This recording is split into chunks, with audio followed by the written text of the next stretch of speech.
a Foundation Friday video. I have been saying for a while that I need to find a new foundation because the foundation that I use I'm pretty sure is discontinued, or if not it's been affected by COVID. It's a Primark foundation and it is the Glow Medium Buildable Foundation. It costs £6. I've been using it for about 5 years now and I would never have replaced it with anything else.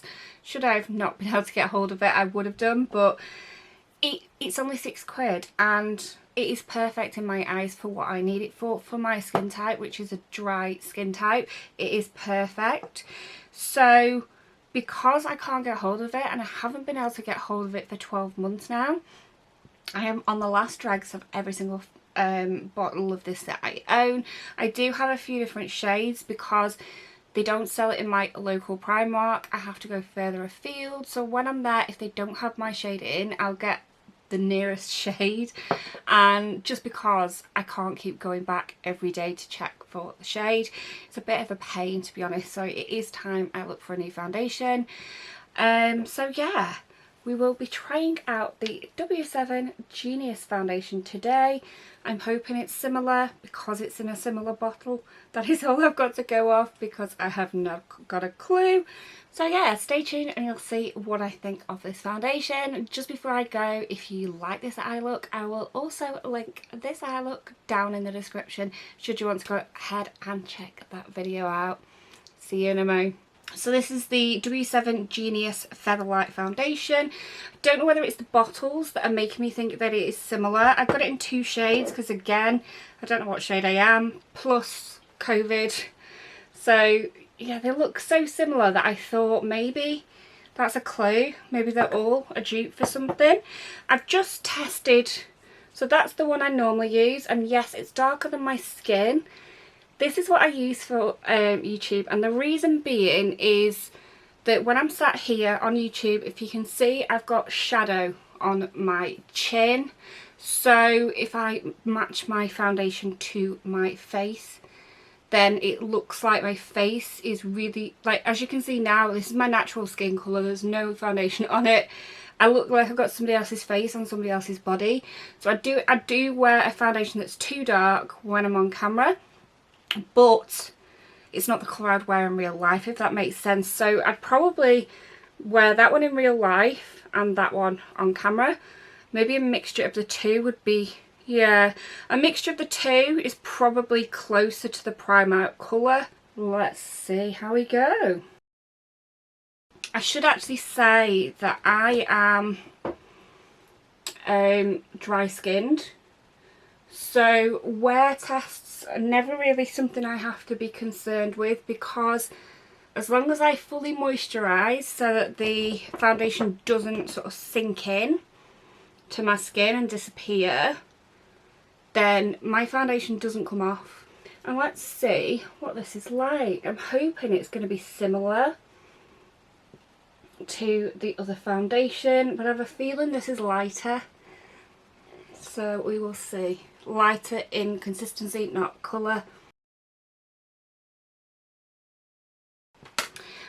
My arm's aching because I'm really having to pat it in because I've put a ton on. It is a lot thinner than the other one, so it comes out faster, and I've got a bit excited.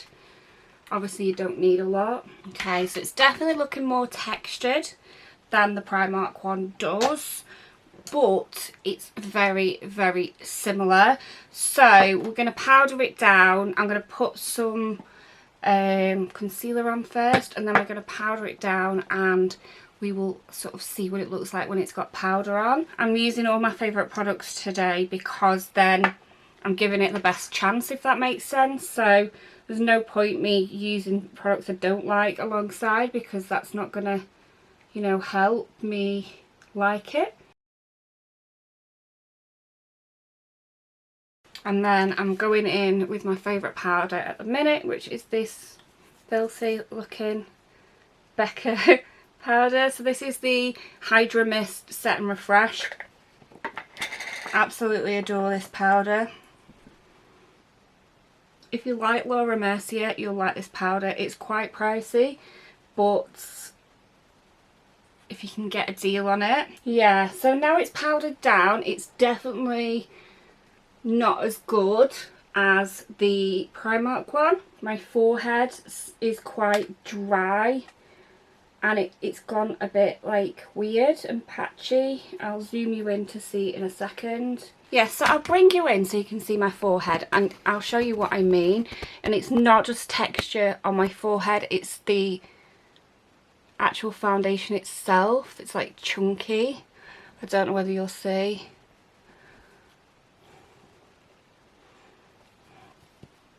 And even though I've powdered it down, it still feels a bit unset. Let's put some more in. I'm going to put some more powder on. Normally I don't need to put an awful lot of powder on because the Primark one sets quite well by itself. You only need a light dusting. I only do that because I don't like the feeling of tacky foundation.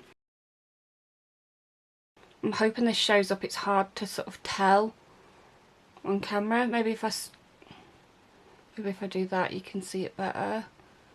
It's gone kind of cakey. Just ignore that. I always end up making a mess there. So it's not a bad foundation, I just used better. Let's just get the rest of my face done and then see if that makes it look any better. So what I'm going to do now is I'm going to finish off my makeup. I'm going to come back, we can sort of assess, you know, how we think the foundation is, and I'll give you my final verdict. Okay, so it's another day. I am trying this again, and the reason being that I put too much on last time, so I felt like it wasn't a fair test or a fair assessment. So this time round I'm going to put less on, and I've pre-mixed the colour on my hand.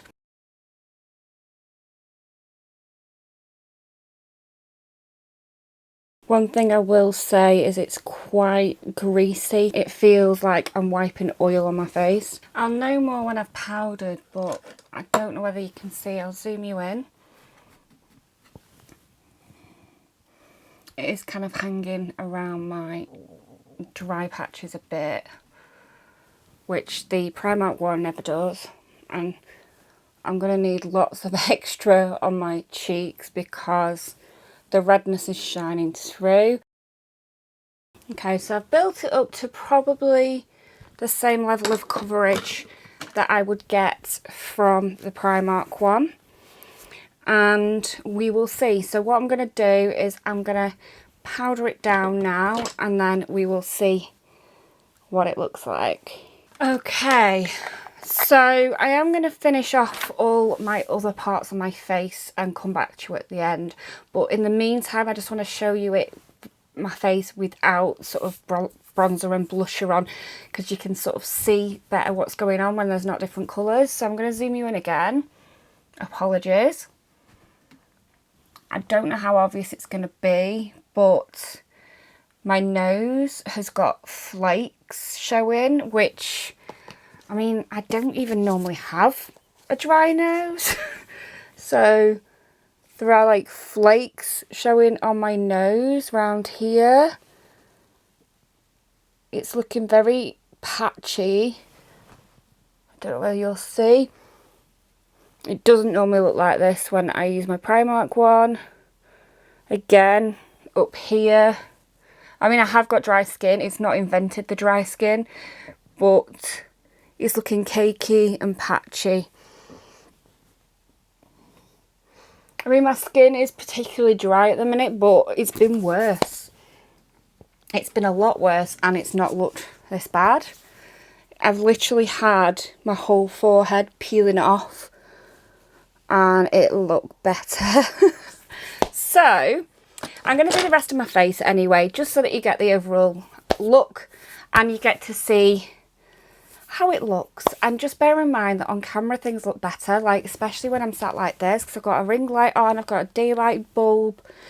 My camera should be doing normal camera things. It shouldn't be sort of blurring me or making me look nicer.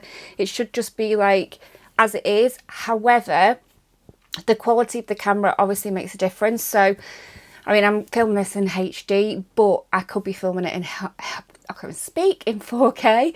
If I was filming it in 4K, I'd probably look worse, if that makes sense. So everything you do on camera is an adjustment of real life. It's never 100% accurate, so bear that in mind. So this is the finished look. I've finished off everything on my face.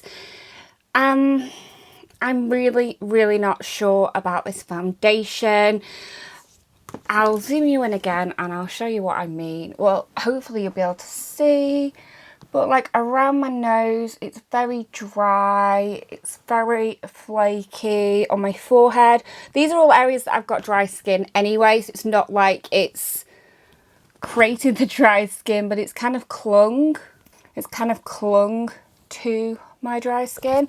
And then again on my chin down here, there's chunks of skin just hanging off. So yeah, I wouldn't recommend for anyone with problem dry skin. It felt very oily, it felt very greasy to the touch, which made me think that it would be alright for my skin, but it really isn't that great for my skin. I'd imagine it'd be perfect for somebody with a very normal skin type, so not dry, not oily, just, you know, do what you want to it and it's fine kind of skin. If you've got that kind of skin, I think you'll be fine with it. It is quite a medium coverage. I tried to build it up on my cheeks, but the redness was still showing through. So again, I would say if you like a full coverage, it's not going to be the foundation for you. But as I say, if you've got normal skin, you're not oily and you're not super dry and you like a medium coverage, then I'm sure this one will work for you. It's just not great for my personal skin type. But for now, thank you so much for watching. I hope you find this video at least a bit useful.